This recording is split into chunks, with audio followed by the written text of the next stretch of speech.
નમસ્કાર. આજના આપણા આ વિશેષ અને ઊંડાણપૂર્વકના વિશ્લેષણમાં સૌનું હાર્દિક સ્વાગત છે. આજે આપણે એક એવા વિષય પર વાત કરવાના છીએ જે શિક્ષણ અને ખાસ કરીને વિદ્યાર્થીઓના જીવન સાથે બહુ જ ગાઢ રીતે જોડાયેલો છે. જી, અને આ વિષય જેટલો ગંભીર છે તેટલો જ રસપ્રદ પણ છે. બિલકુલ. જુઓ, સામાન્ય રીતે જ્યારે બોર્ડની પરીક્ષાઓની વાત આવે ત્યારે કોઈ પણ વ્યક્તિના મનમાં એક ડર કે ગભરામણ ઊભી થતી હોય છે. આપણે બધાએ એ સમય જોયો છે કે સાંભળ્યો છે. વર્ગખંડમાં એકદમ નીરવ શાંતિ હોય અને નિરીક્ષકો કોઈ પોલીસ અધિકારીની જેમ આટા મારતા હોય. સાચી વાત છે. તે માહોલ જ ઘણો તણાવપૂર્ણ હોય છે. જાડા જાડા નિયમપત્રો અને શિસ્તના પાઠ ભણાવતી નોટિસોથી સમાજ ઘણો વાકેફ છે. હા, પણ આજે આપણી પાસે જે સ્ત્રોતો અને માહિતી છે તેણે આખી રમત જ બદલી નાખી છે. ચાલો આને વિસ્તારથી સમજીએ.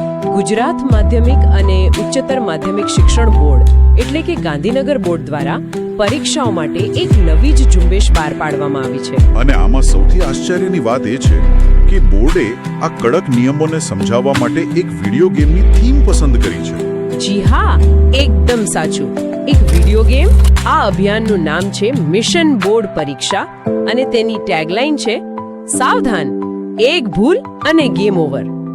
આજના આ સત્રનું આપણું મિશન એ સમજવાનું છે કે બોર્ડ કઈ રીતે પરીક્ષાની ગેરરીતિઓને અટકાવવા માટે ફેર પ્લે અથવા તો સમાન અને ન્યાયી રમતના કડક કાયદાઓ લાગુ કરી રહ્યું છે. બોર્ડે આ નિયમોને એટલા આધુનિક અને ગેમિંગના સ્વરૂપમાં રજૂ કર્યા છે કે કોઈ પણ સાંભળનાર તેને બહુ સરળતાથી સમજી શકે. અહીં સૌથી રસપ્રદ બાબત એ છે કે બોર્ડે વિદ્યાર્થીઓની જ ભાષામાં તેમની સાથે સંવાદ સાધવાનો પ્રયાસ કર્યો છે. આજના યુવાનો વિડિયો ગેમ્સ અને ડિજિટલ દુનિયા સાથે સતત જોડાયેલા છે. એટલે જો વ્યવસ્થાએ તેમને નિયમો સમજાવવા હોય તો પારંપરિક કંટાળાજનક સરકારી નોટિસના બદલે આ પ્રકારની ગેમિફાઈડ પદ્ધતિ ઘણી વધારે અસરકારક સાબિત થાય. હું તો માનું છું કે જ્યારે કોઈ નિયમને ગેમ ઓવર તરીકે રજૂ કરવામાં આવે ત્યારે તે યુવા મગજમાં એક અલગ જ પ્રકારની સતર્કતા ઊભી કરે છે. બિલકુલ. આ દર્શાવે છે કે તંત્ર હવે જૂની અને ડરાવણી પદ્ધતિઓમાંથી બહાર આવીને આધુનિક મનોવિજ્ઞાનનો ઉપયોગ કરી રહ્યું છે. આ આધુનિક મનોવિજ્ઞાનવાળી વાત ખરેખર નોંધવા જેવી છે, કારણ કે આ ગેમના જે લેવલ અને નિયમો બનાવ્યા છે તે સાંભળીને તો કોઈ પણ અનુભવી ગેમર પણ આશ્ચર્યચકિત થઈ જાય. તો ચાલો આ ગેમના સૌથી પહેલા અને પાયાના લેવલથી શરૂઆત કરીએ. આ વિભાગને સ્ત્રોતોમાં માઇનોર ઓફેન્સીસ અથવા તો નાની ભૂલો તરીકે દર્શાવવામાં આવ્યો છે. હા, અને બોર્ડે આના માટે ગેમિંગની ભાષાના શબ્દો વાપર્યા છે, ગ્લિચ અને લેગ. એકદમ સાચું. હવે વિડિયો ગેમમાં ગ્લિચ એટલે સિસ્ટમની નાની ખામી કે ખેલાડીનું ધ્યાન ભંગ થવું. પરીક્ષાના સંદર્ભમાં આનું વર્ણન બહુ સચોટ છે. કલ્પના કરો કે પરીક્ષા ખંડમાં કોઈ વિદ્યાર્થી વારંવાર પાછળ જોઈ રહ્યો છે અથવા નિરીક્ષક એટલે કે સુપરવાઇઝરની સૂચનાનો અમલ નથી કરતો, અથવા તો બીજા વિદ્યાર્થીઓને પેન્સિલ કે પેન માંગવાના બહાને ઈશારા કરી રહ્યો છે. હા, બસ એ જ. તો બોર્ડની આ સિસ્ટમમાં તેને ગ્લિચ કે લેગ ગણવામાં આવે છે અને તરત જ એક સિસ્ટમ એલર્ટ વાગે છે. હવે કોઈને થશે કે આ તો બહુ સામાન્ય બાબત છે, આમાં વળી શું સજા? પણ અહીં જ તો ગેમ છે. આ નાનકડી લાગતી ભૂલની સજા છે તે ચોક્કસ વિષયનું પરિણામ સીધું જ રદ. એટલો જ ગંભીર નિયમ છે જેને બોર્ડે નામ આપ્યું છે સ્પેમ એલર્ટ્સ. હવે ઇન્ટરનેટની દુનિયામાં આપણે નકામા અને વારંવાર આવતા મેસેજને સ્પેમ કહીએ છીએ. અહીં પરીક્ષામાં સ્પેમ એલર્ટ ત્યારે વાગે છે જ્યારે વિદ્યાર્થીઓ પોતાની જવાબવહીમાં જવાબો લખવાના બદલે પાસ થવા માટે વિનંતીઓ લખે છે. આ ખરેખર જોવા મળે છે. લોકો લાલચ આપે છે કે આજીજી કરે છે. હા, સ્ત્રોતોમાં દર્શાવ્યા મુજબ કેટલાક તો પેપર ચેક કરનાર માટે પોતાનું ઘરનું સરનામું પણ લખી નાખે અને એવું લખે કે સાહેબ પ્લીઝ પાસ કરી દેજો, મારા ઘરે બહુ જ આર્થિક તકલીફ છે, અથવા જો હું પાસ નહીં થાઉં તો મારા પિતા મને ઘરની બહાર કાઢી મૂકશે. બોર્ડે સ્પષ્ટ કરી દીધું છે કે જવાબ વહીમાં આવી કોઈ પણ ઇમોશનલ ગેમ રમવી એ સ્પેમ છે. અને આ ભૂલ માટે પણ તે વિષયનું પરિણામ સીધું જ રદ કરવામાં આવે છે. સાચી વાત. એક તરફ આ વાંચીને હસવું આવે, પણ બોર્ડ આ બાબતે જરાય મજાકના મૂળમાં નથી એ સ્પષ્ટ દેખાય છે. જો આપણે આને મોટા ચિત્ર સાથે જોડીએ ને તો બોર્ડ અહીં માત્ર નકલ કે ચોરી પકડવા પૂરતું સીમિત નથી રહ્યું. આ નિયમો સ્પષ્ટ કરે છે કે પરીક્ષા ખંડની શિસ્ત અને એકાગ્રતા એ પણ ફેર પ્લેનો જ એક ભાગ છે. હું પણ એ જ કહેવા માંગતી હતી. વિદ્યાર્થીઓ ઘણીવાર માનસિક દબાણમાં આવીને આવી ભૂલો કરતા હોય છે. હા, જવાબ વહીમાં લાગણીશીલ વાતો લખવી કે ઈશારા કરવા એ દર્શાવે છે કે વિદ્યાર્થી કોઈ શોર્ટકટ શોધી રહ્યો છે. સિસ્ટમની નજરમાં આ પ્રકારના શિસ્તનો ભંગ એ કોઈ નાની ભૂલ નથી, પણ એક ગુનો જ છે. શિસ્તનો ભંગ એ ગુનો છે. આ વિચારધારા જ આખી પ્રક્રિયાને વધુ પારદર્શક બનાવે છે. હવે ગેમના બીજા લેવલ પર જઈએ, જ્યાં સ્થિતિ વધારે ગંભીર બને છે. આ વિભાગનું નામ છે ઇન્વેન્ટરી અને બોડી સ્કેન. કોઈ પણ વિડીયો ગેમ રમનારાઓ જાણતા જ હશે કે ઇન્વેન્ટરી એટલે ખેલાડી પાસે રહેલો સામાન કે ટૂલ્સ. પણ પરીક્ષાની આ ગેમમાં ખિસ્સામાં રહેલી કાપલી, પુસ્તકના પાના કે ગાઈડ એ ગેરકાયદેસર ઇન્વેન્ટરી ગણાય છે. હા, અને અહીં સ્ત્રોતોમાં એક ખૂબ જ રસપ્રદ અને કાયદાકીય રીતે મહત્વનો તફાવત બતાવવામાં આવ્યો છે. ધારો કે કોઈ વિદ્યાર્થી ખિસ્સામાં કાપલી લઈને ગયો છે. જો તે પરીક્ષા દરમિયાન તે કાપલીનો ઉપયોગ નથી કરતો અને માત્ર ચેકિંગ દરમિયાન ખિસ્સામાંથી તે પકડાઈ જાય છે, તો સજા તરીકે માત્ર તે એક જ વિષયનું પરિણામ રદ થાય છે. પણ અહીં એક મોટો વળાંક આવે છે. બિલકુલ. જો કદાચ કેમેરામાં સાબિત થઈ જાય કે વિદ્યાર્થીએ તે કાપલીનો ઉપયોગ કર્યો છે અને તેમાંથી જોઈને જવાબો લખ્યા છે, તો સીધી આખી પરીક્ષાનું પરિણામ, મતલબ કે તે વર્ષે આપેલી બધી જ પરીક્ષાઓ પાણીમાં. આ ઉપરાંત 7મા નિયમ પ્રમાણે બોર્ડે એક નવો જ કોન્સેપ્ટ રજૂ કર્યો છે, જેને બોડી સ્કેન કહેવાય છે. આ નિયમ બહુ જ કડક છે. હા, ભૂતકાળમાં એવા ઘણા કિસ્સાઓ બન્યા છે જ્યાં વિદ્યાર્થીઓ હથેળીમાં કે હાથ પર ગણિતના સૂત્રો લખીને આવતા હોય. પણ આ નવા નિયમ મુજબ જો શરીરના કોઈ પણ ભાગ પર, કપડા પર અથવા કંપાસ બોક્સ અને ફૂટપટ્ટી જેવા સાધનો પર કંઈ પણ લખેલું પકડાશે, તો સીધી જ સમગ્ર પરીક્ષા રદ. આ નિયમો આટલા કડક કેમ છે તેની પાછળ એક સ્પષ્ટ તર્ક છે. માત્ર ઈરાદો હોવો અને તે ઈરાદાનો અમલ કરવો, આ બંને વચ્ચે મોટો તફાવત છે. એટલે તમે કહેવા માંગો છો કે ઘરેથી લખીને લાવવું એ વધારે મોટો ગુનો છે? ચોક્કસ. બોર્ડ અહીં સંદેશ આપી રહ્યું છે કે ગેરરીતિનું માધ્યમ પોતાની સાથે પરીક્ષા ખંડ સુધી લાવવું એ પૂર્વ આયોજિત કાવતરું છે. પરીક્ષાની પવિત્રતા જાળવવા માટે આવા સભાન પ્રયાસોને કડક હાથે ડામવા જ પડે. પૂર્વ આયોજિત કાવતરાની વાત આવે એટલે ગેમનું લેવલ આપોઆપ વધી જાય છે.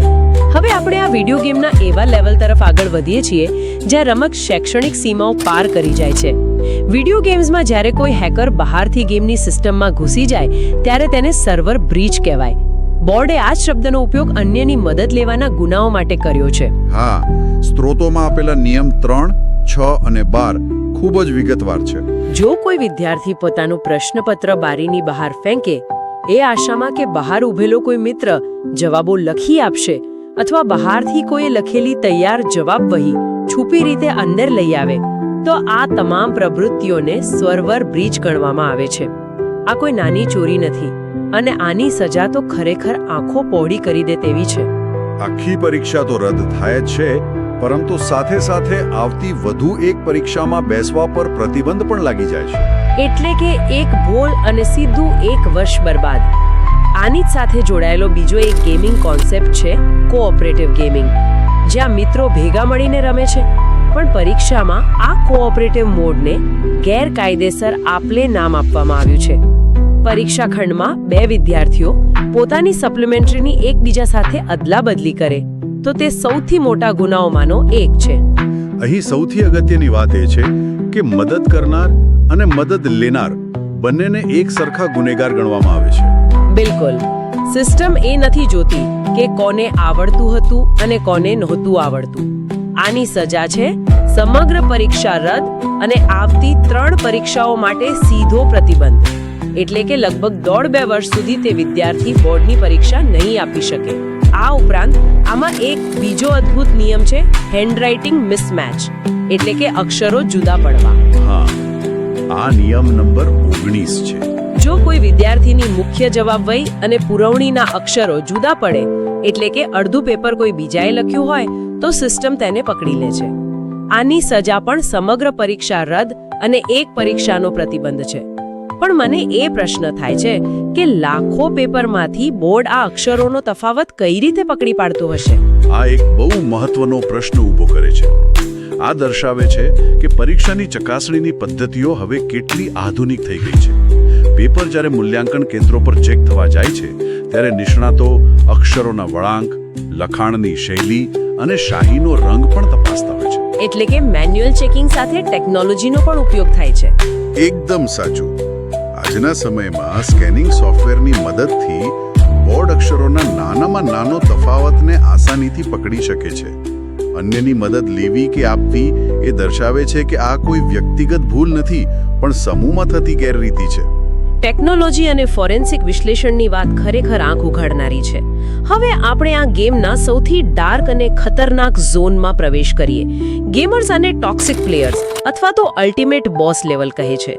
આ એવા ગુનાઓ છે જે માત્ર શૈક્ષણિક નિયમોનો ભંગ નથી કરતા, પરંતુ ફોજદારી ગુનાહિત પ્રવૃત્તિની કક્ષામાં આવે છે. હા, અહીં વાત માત્ર રિઝલ્ટ કેન્સલ થવાની નથી રહી, સીધી કાયદાકીય કાર્યવાહી સુધી પહોંચી જાય છે. જુઓ, નિયમ 10 અને 11માં બોર્ડે ટોક્સિક બિહેવિયર એટલે કે હિંસા અને ધમકીની ગંભીર ચર્ચા કરી છે. જો કોઈ વિદ્યાર્થી પરીક્ષા ખંડમાં સુપરવાઇઝરને ધમકી આપે, અપશબ્દો બોલે અથવા ગુસ્સામાં આવીને વર્ગખંડનું ફર્નિચર તોડે કે સીસીટીવી કેમેરાને નુકસાન પહોંચાડે તો આને અત્યંત ગંભીર ગુનો માનવામાં આવે છે.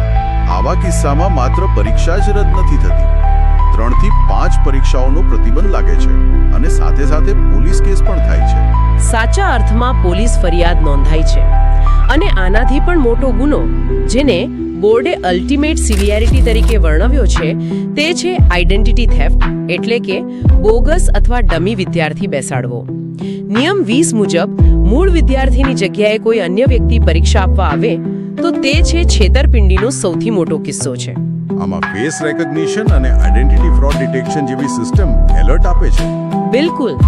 અને આવા કિસ્સામાં સંડોવાયેલા તમામ લોકો પર કાયમી અથવા તો ખૂબ જ લાંબા ગાળાનો પ્રતિબંધ મૂકવામાં આવે છે અને પોલીસ કેસ દાખલ થાય છે. આને જ સાચા અર્થમાં રિયલ લાઈફમાં ગેમ ઓવર કહેવાય.